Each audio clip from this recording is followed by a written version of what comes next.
राहुल गांधी को आप कब देख रहे हैं प्रधानमंत्री बनते हुए, या बन सकते हैं वो? नहीं देखिए, कांग्रेस को तय करना होगा कि वो क्या अपने पैरों पर खड़ी। मुझे मैंने कहा ना कि कन्वीनियंट वो है जो 150 कांग्रेस के महत्वपूर्ण लीडर हैं तमाम राज्यों के, या जो तमाम लोग हैं, वो नहीं चाहते कि नेहरू गांधी पे, क्योंकि उनको भाई हम क्या करें, हमारे पास तो राहुल गांधी है।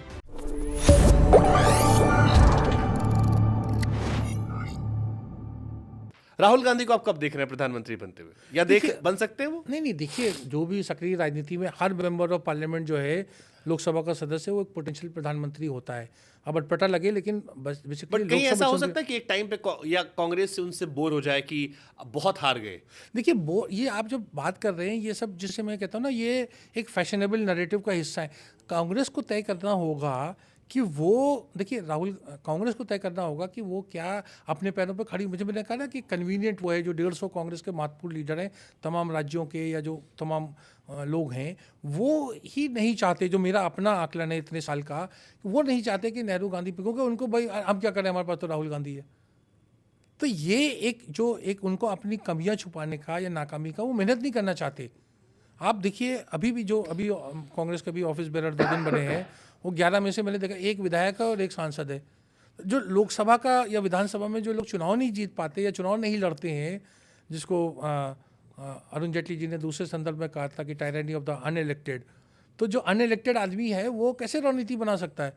दक्षिण के नेता जो हैं वो कह रहे हैं कि जो हिंदी पट्टी की वहाँ कांग्रेस कैसे जीते, वो रणनीति बन रही, कैसे बन सकती? चलो, मैं एक जर्नलिस्ट के तौर पर लास्ट समराइज करता हूँ। एक वर्ड का जवाब देना होगा आपको, कोशिश कीजिएगा, बाकी में एक्सप्लेन करना चाहे कर दीजिएगा। ये बीजेपी का सौभाग्य है कि राहुल गांधी वाली कांग्रेस सामने है, या ये राहुल गांधी कांग्रेस का दुर्भाग्य है कि नरेंद्र मोदी वाली बीजेपी सामने है? अगर राहुल गांधी नहीं होते तो क्या नरेंद्र मोदी कामयाब नहीं होते? बट अगर कोई बहुत टफ कॉम्पिटिटर होता तो बहुत सारे नहीं, विषय थे जहां मैं पर हमेशा लोगों से पूछता रहता हूँ, आपसे भी पूछ रहा हूँ कि सोनिया गांधी ये नहीं कहती कि वो नरेंद्र मोदी जो है वो मौत के सौदागर हैं, नहीं कहती, तो क्या नरेंद्र मोदी चुनाव हार जाते? क्या जो अपशब्द इस्तेमाल किया था मणिशंकर रैया ने, वो इस्तेमाल नहीं करते तो क्या कांग्रेस चुनाव जीत जाती? देखिए, ये सारी की सारी चीज़ें जवाब है नहीं मेरे आकलन में। तो ये सारे के सारे नरेट, जो भी मैं कह रहा हूँ कि तमाम लोग इंदिरा गांधी को उस समय घेरने के लिए बड़े वो सक्षम नेता थे, या राजीव गांधी को हराने के लिए।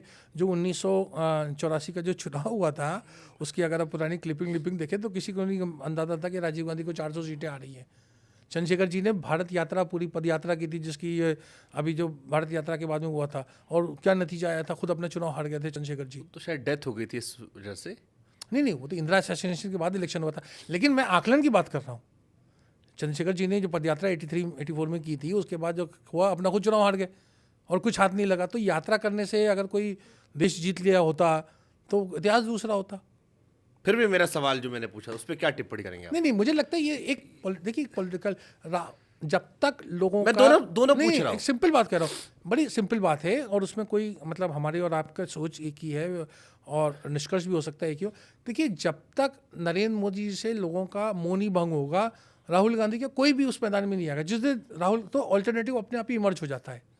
पूरी किताबें लिखी गई, आफ्टर नेहरू हु, किसी ने नहीं सोचा शास्त्री जी बनेंगे, तो आफ्टर नेहरू हु आ गया। आपने खुद देखा जब अटल जी का, वो तो मैं आपको 2004 की बात कर रहा हूँ, आप एक्टिव होंगे उस समय, 2004 में किसी ने कल्पना की थी कि मनमोहन सिंह बनेंगे? नहीं। ये कोई मतलब कांग्रेस का कोई अल्टरनेटिव नहीं था। बीजेपी में किसी ने मोदी के नाम नहीं जिक्र किया था। बिल्कुल, उस टाइम लगता था नहीं, मैं 4 की बात कर रहा हूँ। 4 में देखिए, तो अल्टरनेटिव आते हैं, तो अल्टरनेटिव अवश्य आएगा। और मुझे लगता है कि वो राहुल गांधी का हमेशा, जब तक कांग्रेस का, मेरा अपनी थ्योरी है और मैं आपसे कह भी दूं, हाफ ऑफ हाफ जब तक कांग्रेस का नहीं आता, एक तो हाफ आना चाहिए, मतलब 543 का 272 लोकतंत्र के हिसाब से तो वो है। अब वो थोड़ा सा व्यवहारिक नहीं है, तो लेकिन कांग्रेस ज़रूर चाहेगी राहुल गांधी को, जितना मैं समझ सका हूँ, वो जब तक 145-150 सीटें अपने दम पे नहीं आएंगी, तब तक राहुल गांधी प्रधानमंत्री पद के दावेदार नहीं होंगे। Half of half. Rahul ji पे भी किताब लिख रहे हैं आप? नहीं, मैं देखिए, किताब कहने, देखिए किताब उनके बारे में चर्चा करने को बहुत कुछ आज हम नहीं कर पाए, उनके बचपन को लेकर, क्योंकि इंदिरा जी उन्हें काफी मैच्योर मानती थी, मैंने कहीं पढ़ा, 14 साल की उम्र में काफी बात करती थी उनसे। उन्होंने अपने अंतिम उसमें वो भी लिखा था कि जब उनको इंदिरा गांधी को थोड़ा सा आभास हो गया था कि जब वो गोल्डन टेम्पल में, वो भी अजीब टाइप की कहानी है। जो ऑपरेशन ब्लू स्टार हुआ तो इंदिरा गांधी ने बड़ा उनसे ये कहा था, और वो जनरल सुंदर जी को हम लोग तो बड़ा एक नेशनल हीरो मानते हैं, लेकिन उसमें उनकी बहुत कमियां थी, क्योंकि उन्होंने चीफ सेक्रेटरी को नहीं बताया। जो चीफ सेक्रेटरी चंडीगढ़ था उसको, पंजाब था, उसको नहीं बताया कि ऑपरेशन ब्लू स्टार होने वाला है। और उस दिन वो सिख धर्म का एक बड़ा महत्वपूर्ण पर्व वहाँ पर चल रहा था और हज़ारों की जनता थी। और इसके बाद में ये सुंदर जी जो थे जोश में चले गए, और थोड़ी देर के बाद में जब जैसी वो हुआ तो उधर से तो मॉर्टर अटैक हुआ। तो इतना ज़बरदस्त वहाँ मतलब एक लड़ाई वाली कैफियत हो गई कि टैंक बुलाए गए। अब आप सोचिए, एक धर्म स्थल के ऊपर टैंक बुलाए गए। तो जो इंदिरा गांधी उसके बाद गई विध्वंस के बाद, उन्होंने निजी तौर पे लोगों से कहा कि अब मैं नहीं जी सकती। एक तो उनको बड़ा गम हुआ था, दुख हुआ था, और दूसरी बात उन्हें अपने ख़तरे का भी एहसास था। तो वो राहुल गांधी से कई बार उन्होंने कहा था कि देखो, जब मेरा अंत हो, मैं ये राजीव गांधी से और लोगों से नहीं कहना चाहती, मैं तुमसे कह रही हूँ, जब वो 12-13 साल के थे, कि मेरा ओपन खुली उसमें मेरा अंतिम संस्कार होना चाहिए। मतलब जो वसीयत करने की, वो वसीयत उन्होंने राहुल गांधी को बड़ा मैच्योर इंसान मानती थी।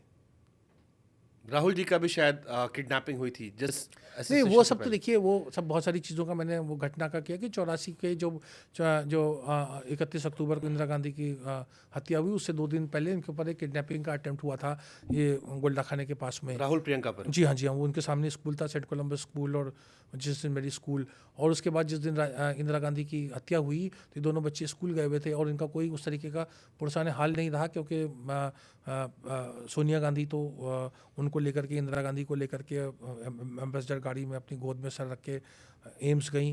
राजीव गांधी कलकत्ते के आगे बंगाल में थे, उनको आने में दोपहर शाम हो गई। राष्ट्रपति ज्ञानी जैल सिंह वहाँ सना, वो जो विदेश गए हुए थे, और तो तमाम अदन में गए हुए थे। तो बड़ा अफरा तफरी का माहौल था, किसी ने ध्यान ही नहीं दिया कि ये इन बच्चों का क्या हुआ। किसी ने वहाँ टेलीफोन करके बताया कि ऐसा ऐसा हो गया है, तो प्रिंसिपल ने उनको अपने दोनों बच्चों को बुला के अपने रूम में बिठा लिया। और फिर अरुण नेहरू को कभी दोपहर में सुध आई कि वो कहाँ है, तो बच्चों को ले करके उन्होंने जा करके वो जो तेजी बच्चन, हरिवंश राय बच्चन का मकान जो ये गुलमोहर पार्क में था दिल्ली में, वहाँ उनके यहाँ घर में छोड़ा है। और ये मतलब राहुल और प्रियंका, सोचिए, दादी से इतने करीब थे, दादी के साथ इतनी बड़ी घटना हो गई। तो ये रात में, देर शाम को या रात में, जब राजीव गांधी का वैसे प्रधानमंत्री ओथ हो गई, तब मिले। तो ये सब चीज़ें देखिए बड़ी ट्रॉमेटिक चीज़ें होती हैं। उनका स्कूलिंग, अब आपको मैं चलते चलते बता दूं कि राहुल गांधी ने 8th 9th 10th 11th 12th सब मतलब होम स्कूलिंग, एक ट्यूटर आता था, दूसरा ट्यूटर, सुरक्षा का ये माहौल था, कोई मित्र मंडली नहीं, स्कूल नहीं गए वो। कोई स्कूल नहीं गए, घर से ही सारी होम स्कूलिंग हुई। तो ये सब चीज़ें आपको समझ, देखिए ये कोई बताने की बात नहीं है, लेकिन क्योंकि आपके सुनने वाले और दिखने वाले समझदार लोग हैं जो सब चीज़ों को समझते हैं, आप ये देखिए, सब ये कोई उनके लिए कोई स्टोरी नहीं गढ़ी जा रही है। तो तथ्यात्मक बातें हैं कि आपका कोई जो स्कूल में आदमी शरारतें करता है, हंसी मजाक करता है, खुले वातावरण में नई नई चीज़ें सीखता है, एक अनुभव प्राप्त करता है, वो सब कुछ नहीं हुआ। दोनों बच्चे घर में ही पढ़े, ट्यूटर आते थे, एक के बाद एक ट्यूटर आते थे, हिंदी इंग्लिश मैथ्स आपके ट्यूटर आते थे, लेकिन रेगुलर एजुकेशन इनका 9th 10th 11th 12th तक नहीं हुआ। 12th के बाद राहुल गांधी थोड़े दिनों सेंट स्टीफन में रहे, फिर बाहर चले गए। प्रियंका ने ज़रूर ये कॉन्वेंट ऑफ जीसस मेरी से 3 साल साइकोलॉजी में ग्रेजुएशन किया। मेरे बताने का ये है कि बहुत सारी चीज़ें जो व्यवहार या आचरण में अगर आपको कुछ कमियां नज़र आती है, तो उसका एक कुछ ना कुछ एक मतलब साइकोलॉजिकली कुछ ना कुछ फैक्टर्स भी रहे होंगे जो इस तरह की दुखद या कठिन परिस्थितियों में रहा, जिसका हम कभी उस परिस्थिति का आकलन भी नहीं कर सकते। राहुल गांधी ने खुद एक बार बताया था कि वो बेन सिंह के साथ बैडमिंटन खेलते थे, जो इंदिरा गांधी का हत्यारा था, और वो कहता था कि तुम मतलब बैडमिंटन खेलने से बैलेंस बनाओगे, बच्चे का बैलेंस का होता है इशू, होगा मेरा बैलेंस ही उसने असंतुलित कर दिया बिल्कुल।